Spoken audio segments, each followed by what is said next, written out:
This lesson is intended to guide you through completing the Summit PLP Demo Lessons Scavenger Hunt sheet that was handed out to you during the presentation at Mill Creek.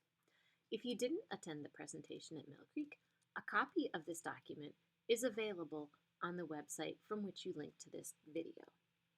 So first, what you want to do is open up a browser window.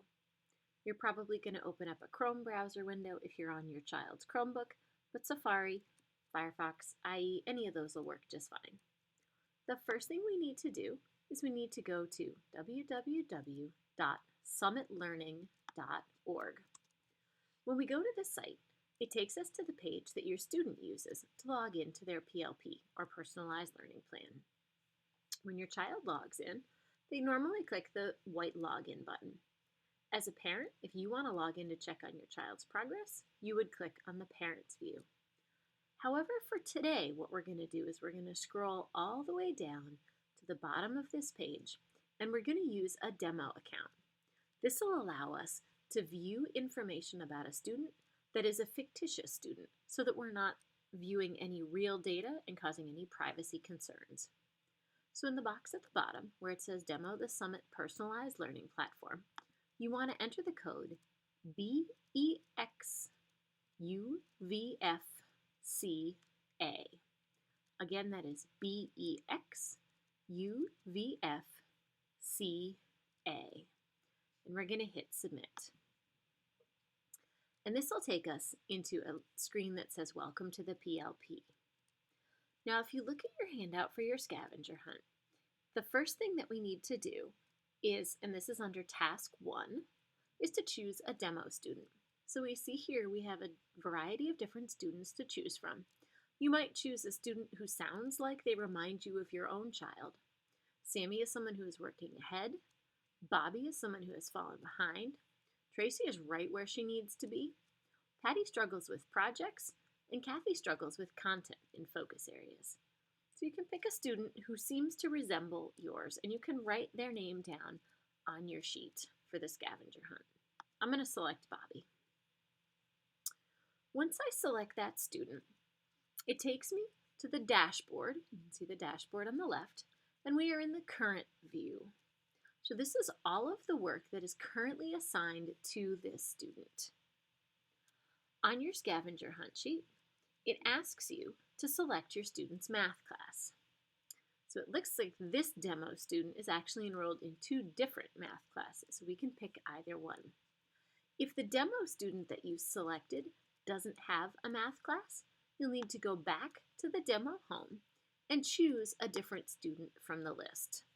Not all of the demo students have math classes. For example, this particular student, this was Tracy, she doesn't have that. Let's see, does Sammy have a math class? All right, Sammy has a math class, Math 2. What we're going to do is we're going to select that math class. So now we're on Task 3 in your scavenger hunt. And we're going to click on a course name. In this case, we're going to select Math 2. And it's going to take us to something called the Learning Continuum.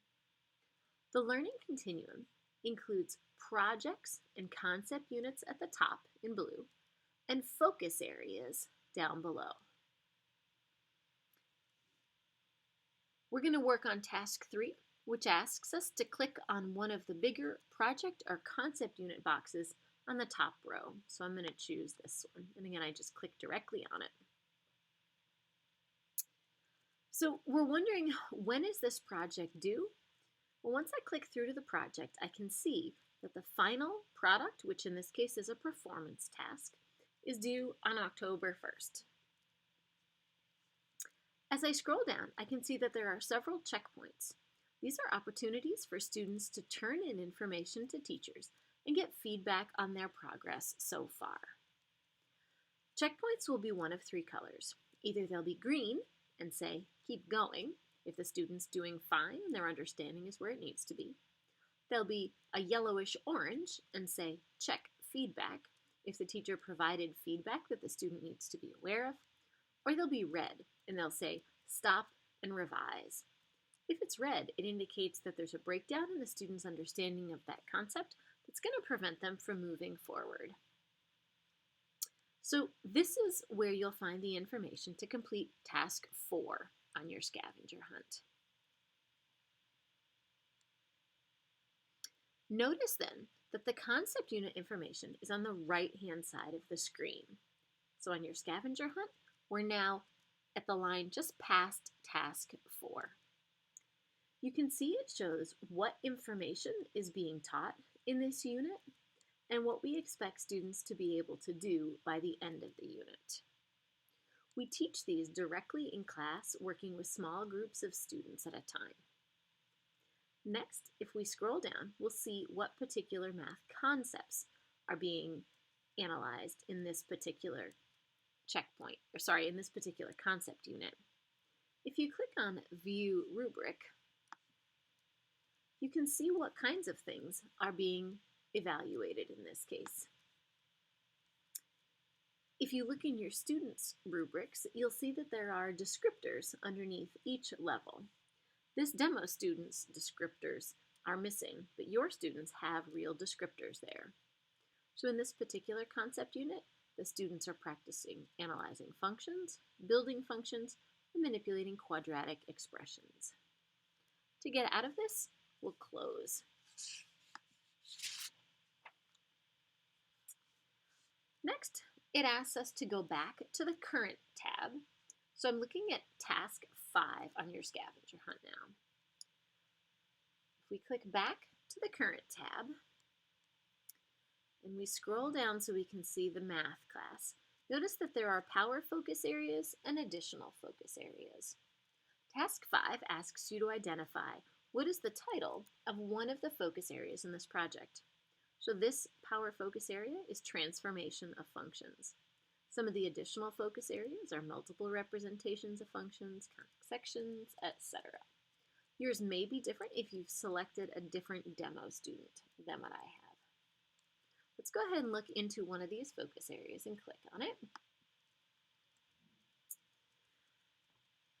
What we can see is that there is a description that includes the objectives for this focus area, and then some key terms, some vocabulary.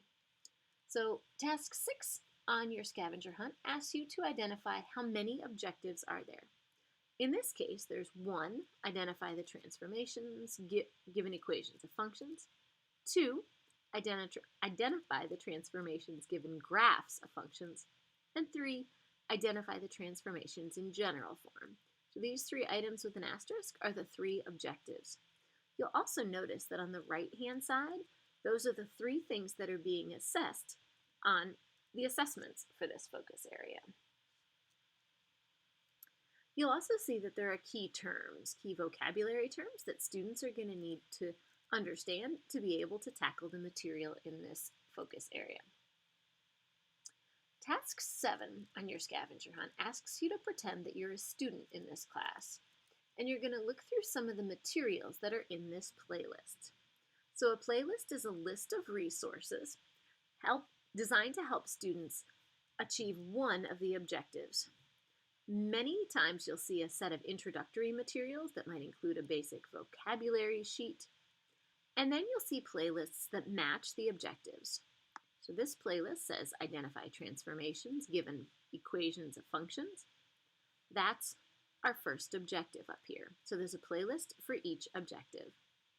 So what I'd invite you to do at this point is to pause this video and to take a little while and click through some of the information that's here, some of the video resources, some of the text resources, to familiarize yourself with what kinds of information are available to your student to help them. The goal of these playlists is not for students to complete each and every item in order, but to select the items that help them achieve the learning that they want. Once you've done that, you can resume this video and we'll pick up with task 8 on your scavenger hunt. All right, task 8 asks us to go back to the demo home, so that's the top left-hand side of our page here, and to pick a different student this time. And then it invites us to go to that student's current page, which is where we automatically land, and click on one of their power focus areas. And the same thing, we're going to click around in the resources until we have a sense of what kinds of things the students have access to in their playlists. The next question in task 8 on your worksheet says, what do you think power focus areas help students do? So power focus areas are really about mastering the kinds of skills that students can learn independently. They are like the building block skills, but they are not the skills that require students to do things like work effectively with teams of other people or communicate ideas in multiple modes, including writing and visual. These are the basic sort of nuts and bolts skills that we expect kids to have and the basic content knowledge we expect them to have. Next, task 9 says, in the same focus area, so we're going to stay where we are, look on the right-hand side where it says mastered in green. That's over here. Click on See All Assessments. So down below in blue, we have the See All Assessments. This is going to let us see all of the different types of assessments that a student took in their path towards learning this information. So the student started off with a diagnostic assessment. That's like a pre-test. And it shows the score that they got. At first, the student didn't know very much. Then, later that day, like an hour later, they took another diagnostic, and their score had improved pretty significantly. They took several more diagnostic tests and kept scoring at the 7 out of 10 level. The students seemed to think that they were getting ready to demonstrate mastery on this when they requested a content assessment. A content assessment is like a test where a student has the opportunity to show they've mastered this material. The student actually hadn't mastered it yet. They took another one the next day, another one the next day, and you can see the student's scores are actually pretty poor. The student looks like they're not mastering, maybe they're just guessing some things. So it's important to note that there is in fact a trail here to show you what kinds of things your student has done as they practice getting ready for a content assessment or a test, and then when they actually attempt that test. The last thing in here shows as mastered. Students have to score 8 out of 10 or higher to master the content. Now we are on to part 2 on your scavenger hunt. So we're going to go to the tab labeled This Year on the left-hand side. What we'd like to do now is to take a look at the entire year's worth of stuff and get a sense of what we think each color means. So notice that the blue is in the top row. Where we see those blue features, they're in the top row for a course. The items that are blue are projects and concept units. These are things that we do together as a class. If it's filled in blue, that indicates that the student has completed and turned in the required final product for that project. You can also see that the due date for the project shows right there as well. If it's only a blue outline, that indicates that the project is still in progress and the student may still be working on it. If it's red, the student hasn't turned in something that was required for that one yet. Let's look at the focus areas next. There are 3 types of focus areas: power, additional, and challenge. If we notice, many of the focus areas are green with a little number down below. Green means the student has mastered this. The number down below tells you how many times the student had to take a final test in order to master it. So this student mastered evidence for evolution on their 2nd try. They mastered natural selection and speciation on their 3rd try, etc. You can see there are some focus areas that are orange. These are ones that a student hasn't yet mastered, and you can see how many times they've attempted that as well. If we look, I'm going to choose real quickly a different student in here because I'd like us to be able to see something. Okay, we also see some focus areas here are red with no number in the corner. That means the student hasn't even attempted this focus area. So this is one that should have already been done and they haven't even attempted it. The last thing we're going to take a look at is looking at your students' overall grades. So to do that, we're going to click on the Grades tab on the left-hand side underneath the dashboard. What we notice is that sometimes the student's grade shows as incomplete. Now, if your student is only using the PLP for certain subjects, for example, if your student is only using the PLP for math, it'll likely show incomplete in their other subjects because they're not using the PLP for those subjects.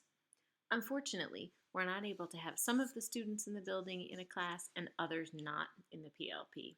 So please do only pay attention to the courses that your student is doing in the PLP. Let's scroll down and take a look at math. So this student's goal for a grade in math was a B, and their current grade is a C at a 76%. That grade is made up of 3 separate pieces. The first is their focus area progress, which includes both their power focus areas that they have to complete in order to earn credit for the class, and the additional focus areas that help improve their grade beyond a baseline level.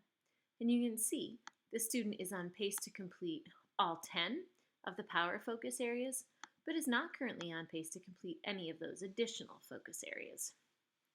Below that, we see 2 other things, math concepts and cognitive skills. In the math concepts, it shows an average of 3.71. That's on a 5-point rubric overall, which translates to an 81%. If we want to see specifically what math concepts the student is understanding and struggling with, we can click the down arrow, and we see that this student has been evaluated on a variety of different concepts already. One was reasoning quantitatively, where they were at a 3 on that 5-point rubric. It looks like the student understood representing graphically very well, but really struggled with understanding functions. As the year goes on, many of these concepts will be assessed again. If a student scores higher on a subsequent assessment, then the higher score replaces the lower one. The idea here is that we're really focusing on progress and growth throughout the year. It's not unusual at the beginning of the year to see students scoring towards the lower end of these rubrics. And then as they learn and become more confident and grow their math knowledge, their scores move towards the higher end of these scales. Courses in the PLP are only graded on a full year basis. Students don't receive separate grades for each quarter and then a blank slate that restarts at the next quarter. Their grades carry with them throughout the year, so they have the opportunity to show continuous improvement from the beginning of the year to the end of the year. Now, math specifically has these math concepts. All of the courses have cognitive skills. Cognitive skills are skills that are useful across disciplines and outside of school. And so you can see there's a variety of different skills listed here. Things like modeling something. That might be a mathematical model. It might be a visual model. Things like presenting ideas orally. Now notice this oral presentation shows up as a skill in math. Certainly the way students explain their thinking in math out loud is an important skill. So we can absolutely assess oral presentation in math. This particular cognitive skill is likely evaluated in other courses as well. The cognitive skills, again, are skills that apply across disciplines and outside of school. So these are those big 21st century skills that we're looking for kids to develop. There's a fairly large rubric that starts at 1 and goes all the way up to 8 for grading these particular cognitive skills. Each year, the level that counts as an A moves up.